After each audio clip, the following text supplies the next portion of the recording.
Assalamualaikum warahmatullahi wabarakatuh. Selamat pagi Ananda semuanya.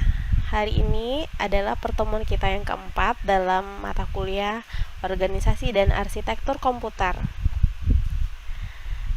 Minggu yang lalu kita sudah membahas tentang struktur dan fungsi utama komputer. Hari ini, pada pertemuan keempat, kita akan membahas tentang evolusi dan kinerja komputer.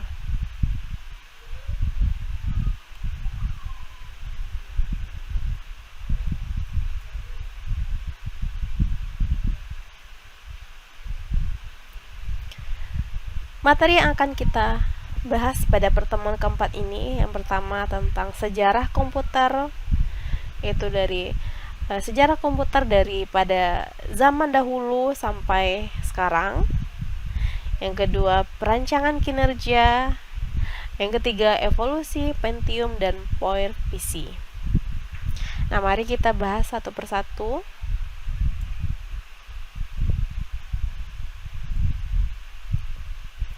Sejarah komputer.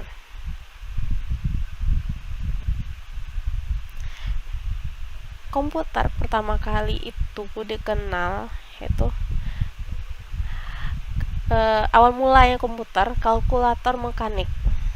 Jadi sejarah komputer ya, evolusi komputer pertama kali itu awal mulanya itu ada kalkulator mekanik. Jadi komputer pertama kali itu digunakan sebagai mesin hitung ya, atau penghitungan. Jadi komputer merujuk pada istilah komputasi yang berarti penghitungan. Jadi pada mulanya komputer berasal dari bahasa Latin komputar yang berarti menghitung. Nah, tapi pada zaman sekarang kegunaan komputer tidak hanya menghitung ya, tapi untuk membantu pekerjaan manusia. Lalu komputer ditemukan oleh Charles Babbage pada tahun 1822, yaitu mesin analitis. Nah, Charles Babbage ini merupakan bapak komputer juga ya, namanya dikenal sebagai bapak komputer. Lalu cikal bakal komputer elektronik pertama pada tahun 1903 ya, John V. Atanasoff mencoba membuat komputer elektrik yang menerapkan aljabar Boolean pada sirkuit elektrik. Selanjutnya, perkembangan generasi komputer. Nah, generasi komputer itu ada dari generasi pertama sampai generasi kelima. Komputer generasi pertama pada tahun 1940 sampai 1959. Nah, contohnya seperti ini ya. Contoh komputer generasi pertama contohnya ENIAC, Electronic Numerical Integrator and Calculator. Jadi, komputer generasi pertama itu ukurannya sangat besar ya. Bisa sebesar ruangan kelas kita ya. Berukuran besar, lebih kurang 500 meter ya. Lalu memiliki 18.000 tabung hampa udara, 75.000 relay dan saklar, 10.000 kapasitor dan 70.000 resistor, serta daya listriknya 140 kW dan beratnya 30 ton. Jadi bisa Anda bayangkan komputer generasi pertama itu sangat besar dan sangat berat. Nah, contoh komputer generasi pertama yang kedua ada yang namanya EDVAC, Electronic Discrete Variable Computer oleh John von Neumann ya. Lalu yang ketiga EDSAC, Electronic Delay Storage Automatic Calculator. Nah, komputer pertama dengan store program mulai dioperasikan pada tahun 1949. Jadi komputer generasi pertama itu memiliki tabung hampa udara ya, ini contohnya bentuknya ya. Ya, komponennya itu tabung hampa udara.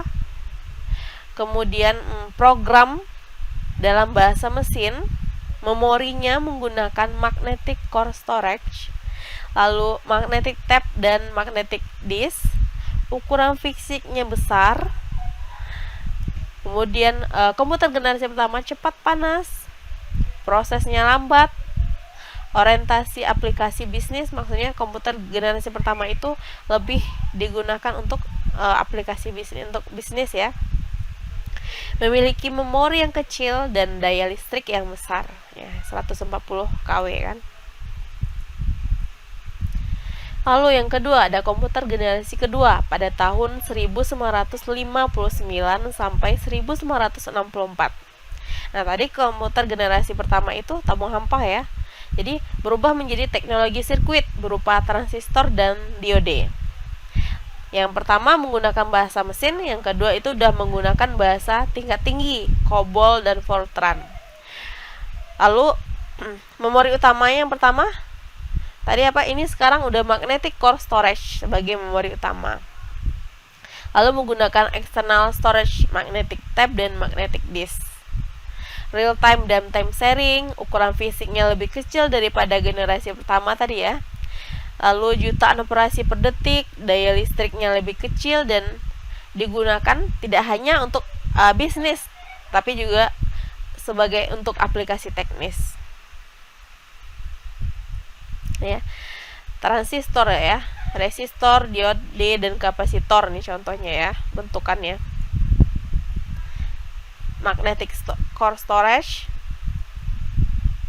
magnetic tape dan magnetic disk. Udah pernah melihat ini ya, ini kaset namanya, udah mungkin udah pernah juga melihat ya. Kaset kalau zaman sekarang udah tidak digunakan lagi ya. Kaset pada zaman dulu, pada zaman ibu pada tahun 2004 ya 2004 masih menggunakan ini ya untuk merekam suara. Nih contoh komputer generasi kedua, ada Univac 3 dan IBM ya. Jadi yang pertama, yang komputer generasi pertama ukurannya itu sebesar kelas ya. Sekarang sudah mengecil ya, maksudnya lebih kecil dari komputer generasi pertama. Lalu komputer generasi ketiga pada tahun 1964 sampai 1970. Nah, pada komputer generasi ketiga ini kapasitas memorinya lebih besar, ratusan ribu karakter. Lalu penggunaan listriknya lebih hemat dari komputer generasi kedua, menggunakan media penyimpanan luar, disket. Pada komputer generasi ketiga, kemampuan melakukan multiprocessing dan multitasking, jadi tidak hanya satu maksudnya aplikasi yang bisa digunakan, tapi bisa banyak ya. Menggunakan terminal visual display dan mengeluarkan suara, harga yang semakin murah, dapat melakukan komunikasi dengan komputer lain, penambahan software dan kecepatan lebih tinggi ya, 10.000 kali dari generasi pertama.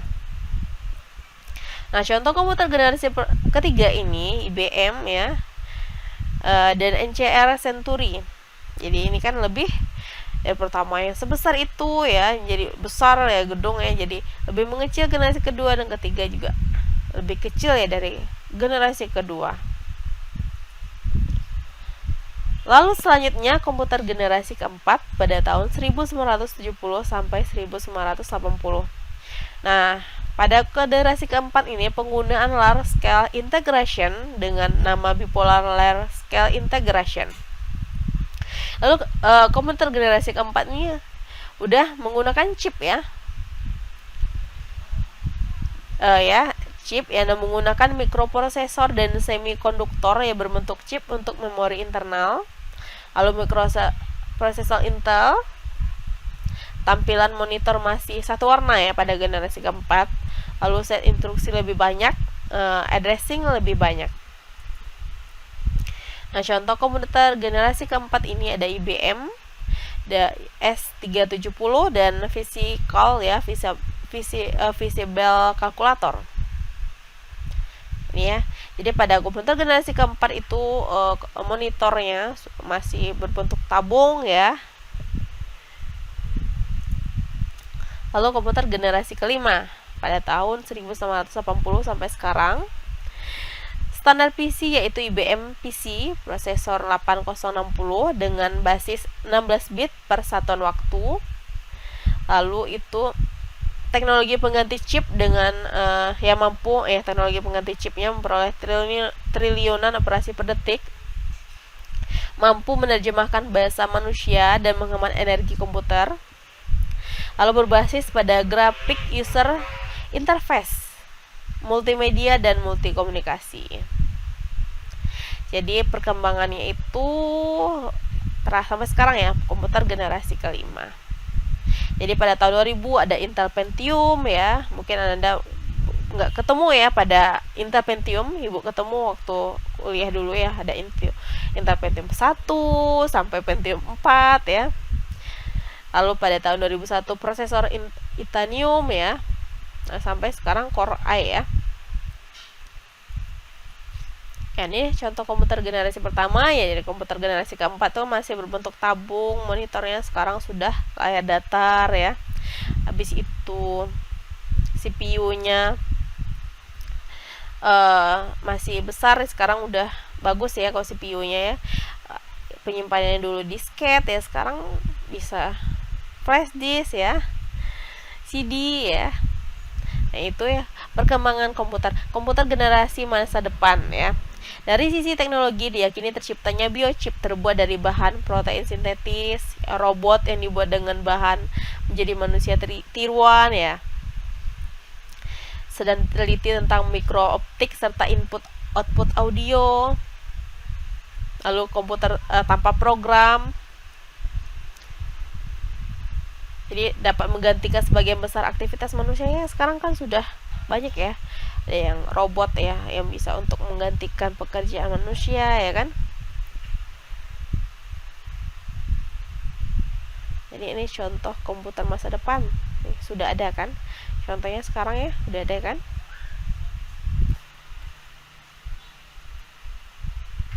Lalu selanjutnya itu ya komputer, perkembangan komputer atau sejarah komputer dari waktu ke waktu ya, dari zaman dahulu sampai sekarang. Lalu selanjutnya kita akan membahas tentang perancangan kinerja. Kinerja sebuah komputer merupakan hasil proses dari seluruh komponen komputer. Kemarin kita sudah membahas struktur komputer ya, yang melibatkan CPU, memori utama, memori sekunder ya, bus, periferal ya, kemudian pendukungnya. Nah, dari segi perkembangan program aplikasi pun sangat menakjubkan. Jadi aplikasi desktop yang hampir dimiliki semua sistem komputer saat ini meliputi pengolahan citra, pengenalan voice atau pembicaraan, video conference ya, multimedia dan transfer data ya kan. Udah perancangan kerja kita kan udah yang zaman dahulu kan Zoom, sekarang udah bisa Zoom ya kan. Adanya video conference ya, multimedia, transfer data. Nah, kemudian teknik yang telah dikembangkan dalam peningkatan kinerja mikroprosesor. Ada yang namanya branch prediction. Nah, apa sih itu branch prediction itu? Ada yang tahu Nanda? Branch prediction yaitu teknik di mana prosesor memungkinkan mengamati terlebih dahulu di dalam software dan melakukan prediksi pencabangan. Lalu ada data flow analysis atau analisis aliran data, yaitu proses pengumpulan informasi tentang cara bagaimana variabel dipakai dalam pemrograman.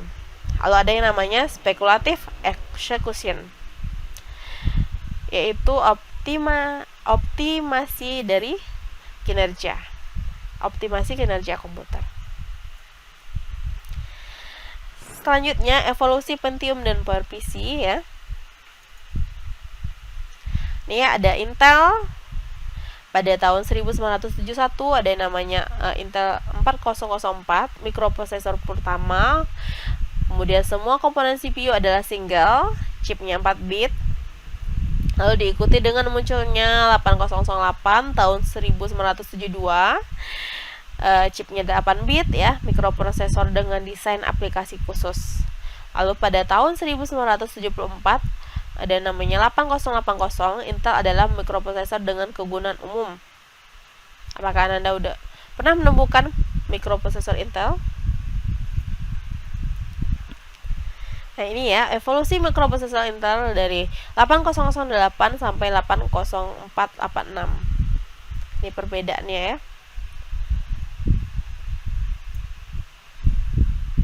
Nah, prosesor Intel ini kemampuannya, kecepatan prosesornya meningkat, kapasitas memori meningkat, kecepatan memori tertinggal dibandingkan kecepatan prosesor.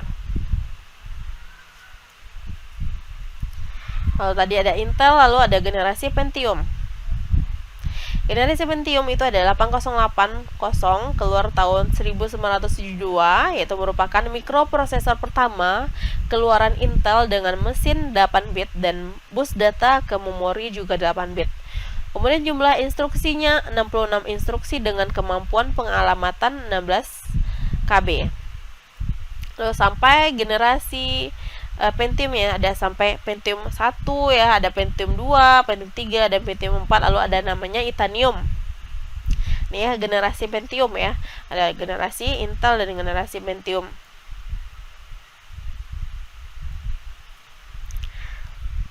Lalu PowerPC lagi. PowerPC proyek sistem RISC yang diawali tahun 1975 oleh IBM ya pada komputer mini seri 801. Seri pertama ini hanyalah prototipe ya. Seri komersialnya adalah PCRT yang diperkenalkan tahun 1986. Pada tahun 1990, IBM mengeluarkan generasi berikutnya yaitu IBM RISC System 6000 yang merupakan mesin RISC Superscalar Workstation.